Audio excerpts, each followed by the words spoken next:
Merhaba, bugünkü derinlemesine analizimize hoş geldiniz.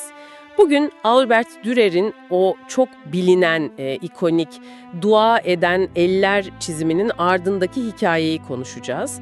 Hem o dokunaklı efsaneyi biliyoruz hem de sanat tarihinin bize sunduğu biraz daha farklı gerçekler var elimizde. Evet, yani bir yanda çok popüler dilden dile dolaşan bir anlatı var. Diğer yanda ise daha somut belgelere dayanan bilgiler. Amacımız da bu aslında. Bu güçlü imgenin kökenleri ne? Neden nesillerdir insanları bu kadar derinden etkiliyor? Hadi o zaman biraz açalım konuyu. Bu ellerin hikayesi hani bize hep anlatıldığı gibi mi gerçekten? O meşhur hikayeyle başlayalım mı? Başlayalım tabii. Popüler anlatı bizi 15. yüzyılın Nürnberg'ine götürüyor değil mi? Dürer ailesi, mütevazı koşullar. Evet, iki kardeş var, Albrecht ve Albert. İkisinin de büyük bir hayali var, sanatçı olmak. Ama işte ailenin maddi durumu ancak bir kardeşin eğitim almasına izin veriyor. Aynen öyle ve burada o dramatik anlaşma yapılıyor. Biri madende çalışacak, diğerinin sanat akademisine gitmesini sağlayacak. Sonra da eğitim bitince yer değişecekler. Kura çekiyorlar sanırım değil mi? Ve kura Albrecht'e çıkıyor. Evet, Albrecht şanslı olan.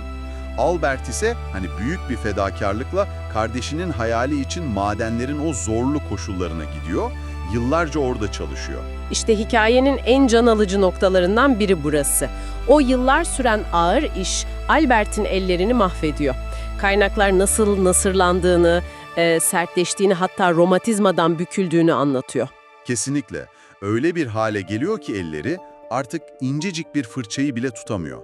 Kendi sanatçı olma hayali maalesef orada bitiyor. Kardeşinin başarısı uğruna kendi rüyasını feda etmiş oluyor aslında. Çok trajik bir durum aslında. Yıllar sonra Albrecht eğitimini tamamlayıp artık başarılı bir sanatçı olarak geri döndüğünde Albert'i buluyor ve Albert'i o yıpranmış, çalışmaktan deforme olmuş elleriyle kardeşinin başarısı için dua ederken görüyor. İşte o an, o minnet ve hüzünle Dürer'in o elleri çizdiği söylenir. Kardeşinin fedakarlığını ölümsüzleştirmek için. bu hikaye gerçekten insanın içine işliyor. Yani fedakarlık, kardeş sevgisi, karşılıksız bağlılık. Çok güçlü temalar. Tam da bu yüzden zaten bu kadar kalıcı olmuş ve sevilmiş bir hikaye.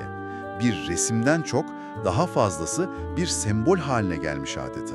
Peki, hikaye bu kadar etkileyiciyken işin aslı ne? Kaynaklara, sanat tarihçilerine baktığımızda durum nasıl görünüyor? İşte burası gerçekten ilginçleşiyor galiba. Evet, şimdi işin biraz daha teknik ve tarihsel boyutuna geçelim. Sanat tarihçilerinin çoğu bu dokunaklı anlatının ne kadar güzel olursa olsun büyük olasılıkla bir efsane olduğu konusunda hemfikir. Yani gerçek değil mi diyorsunuz? Vay canına. Büyük ihtimalle değil. Gerçekte bu çizimin adı Dürer'in verdiği isimle basitçe eller ya da bir havarinin elleri. Ve bu çizim Dürer'in 1508 civarında tamamladığı çok daha büyük bir eser olan Heller Altarpiece adlı sunak resmi için yaptığı bir ön çalışma. Bir eskiz aslında. Bir eskiz mi? Yani o meşhur duygu yüklü hikaye aslında daha büyük bir projenin hazırlık aşamasından bir detay mı sadece? Aynen öyle. Muhtemelen sunak resmindeki dua eden havarilerden birinin elleri için yapılmış detaylı bir çalışma. Dürer bu tür etütleri sıkça yapardı zaten, anatomiyi, ışık gölgeyi incelemek için. Peki o ana resmi ne olmuş? Heller Altarpiece duruyor mu hala? Maalesef hayır. Ana sunak resmi 1729'da Münih'te bir saray yangınında yok olmuş. Ama ne ilginçtir ki bu ön çalışma yani dua eden eller eskizi inanılmaz bir şekilde hayatta kalmış ve zamanla asıl eserden bile daha ünlü hale gelmiş. Bu inanılmaz bir şey. Eskizin asıl eserden daha kalıcı ve meşhur olması kendi başına bir ikon haline gelmiş yani. Kesinlikle sanat tarihinde böyle örnekler var ama bu belki de en çarpıcılarından biri. Eskiz kendi hayatını yaşamaya başlamış adeta. Peki madem efsane büyük ihtimalle doğru değil, o zaman bu çizim neden bu kadar güçlü? Neden hala yani günümüzde bile milyonlarca insan için bu kadar derin bir anlam ifade ediyor? Bu gücün kaynağı ne olabilir? İşte bu çok ilginç bir nokta. Fascinating olan şu ki, efsanenin doğruluğundan bağımsız olarak Çizimin kendisi zaman içinde çok güçlü bir sembol haline gelmiş. Kendi başına bir anlam kazanmış. Nasıl yani? Şöyle ki, insanlar bu ellere baktıklarında dua, inanç, alçak gönüllülük, teslimiyet gibi temaları görüyorlar. Dürer'in o çizgilerdeki ustalığı, ellerdeki her detayı, o yaşanmışlığı, o emeği o kadar güçlü bir şekilde aktarıyor ki. Anlıyorum. Çizimin kendisi zaten çok etkileyici. Ve zamanla o popüler efsanenin temaları da hani fedakarlık, kardeş sevgisi, emeğin kutsallığı gibi bu çizimle özdeşleşmiş.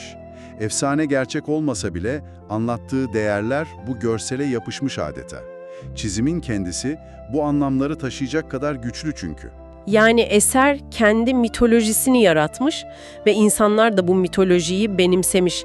Efsane bir nevi eserin anlamını zenginleştiren bir katmana dönüşmüş. Çok güzel özetlediniz, aynen öyle. Orijinal çizim bugün Viyana'da, Albertina Müzesi'nde sergileniyor.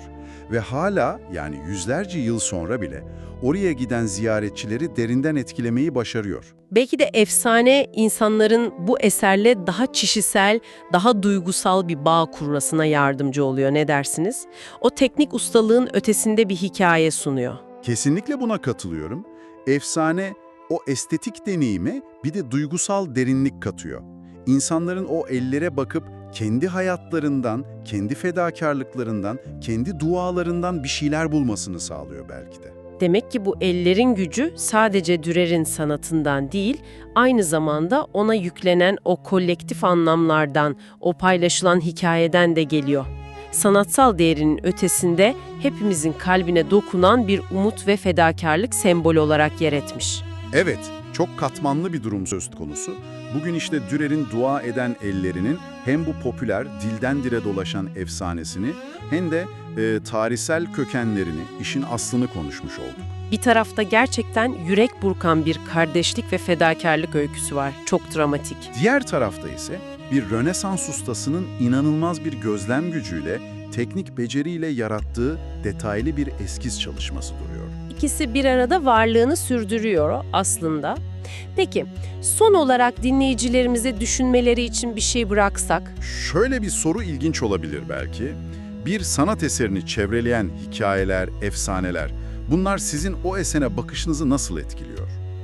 Güzel soru. Yani bir eserin arkasındaki gerçek hikayeyi, o daha teknik ya da sıradan gerçeği öğrenmek, sizin o eserin taşıdığı o büyülü, o güçlü anlamı azaltıyor mu? Yoksa tam tersine ona yeni ve daha zengin anlam katmanları mı ekliyor? Efsanenin büyüsü mü, gerçeğin bilgisi mi daha değerli ya da ikisi bir arada mı eseri daha anlamlı kılıyor? İşte bu. Belki de herkesin kendi içinde cevaplaması gereken, üzerine biraz kafa yormaya değer bir soru. Sanatla aramızdaki ilişkiyi de düşündüren bir şey aslında. Bu derin yolculuk için teşekkürler. Bizi takip etmeyi, beğenmeyi ve yorum atmayı unutmayın. Yorumlarınız bizim için gerçekten çok önemli. Hoşça kalın. Hoşça kalın.